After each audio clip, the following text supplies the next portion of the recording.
Welcome to Retex Niranjan YouTube channel. পশ্চিমবঙ্গের রাজ্য সরকারি কর্মচারীরা WBIFMS পোর্টাল থেকে অনলাইনে ছুটি নেওয়ার পর অনলাইনে জয়েনিং রিপোর্ট কিভাবে সাবমিট করবেন সেই নিয়ে আজকের ভিডিও। প্রথমে গুগলে যাবেন, গুগলে গিয়ে wbifms.gov.in লিখে সার্চ করবেন, এই পেজটা ওপেন হয়ে যাবে। এখানে দেখুন রয়েছে নিচে ই সার্ভিসেস ফর এমপ্লয়ি, তার আন্ডারে সাইন ইন অপশন রয়েছে। তো সাইন ইন অপশনে আমি ক্লিক করলাম। সাইন ইন অপশনে ক্লিক করার পর দেখুন HRMS আইডি বসাতে হবে এবং পাসওয়ার্ড বসাতে হবে। বসিয়ে এখানে লগ ইন অপশনে ক্লিক করলাম। লগ ইন অপশনে ক্লিক করার পর দেখুন বাঁ দিকে অনেকগুলো মেনু রয়েছে, my account, my document, my application অপশনটাতে ক্লিক করব। মাই অ্যাপ্লিকেশন অপশনে ক্লিক করার পর দেখুন অ্যাপ্লাই জয়েনিং রিপোর্ট, এই অপশনটাতে ক্লিক করব। অ্যাপ্লাই জয়েনিং রিপোর্টে ক্লিক করার পর এখানে এমপ্লয়ির HRMS আইডি, নাম ইত্যাদি সব দেখাবে।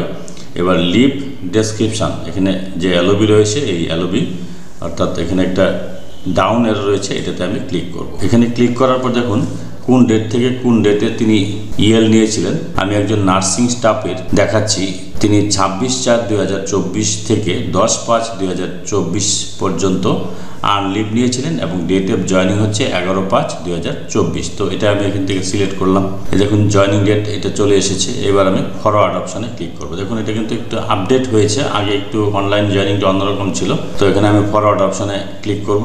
ফরওয়ার্ড অপশানে আমি ক্লিক করে দিলাম। ফরওয়ার্ড অপশানে ক্লিক করার পর এখানে দেখুন ফরওয়ার্ডিং অথরিটির নাম, পোস্ট, ডেজিগনেশন, অফিস নেম ইত্যাদি দেখাবে। এখানে সিলেক্ট করবেন। এই যে এখানে একটা রাউন্ড রয়েছে গোলাকার, এটাকে সিলেক্ট করতে হবে।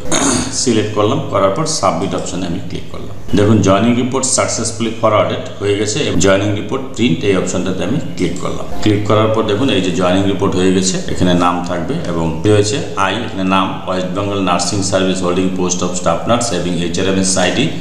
I am joining back to my duty on 11/5/2024 for none after having availed unleave ID রয়েছে এখানে ফ্রম 24/4/2024 থেকে 10/5/2024 এই ডেট পর্যন্ত EL ছিল, আর প্রিফিক্স সাফিক্স ছিল না এবং 15 দিনের জন্য এই আনলিভটা ছিল। তারপর রয়েছে my joining report may kindly be accepted and WS, এটা অফিসে জমা দিতে হবে এখানে সাইন করে। এই হচ্ছে জয়েনিং রিপোর্ট।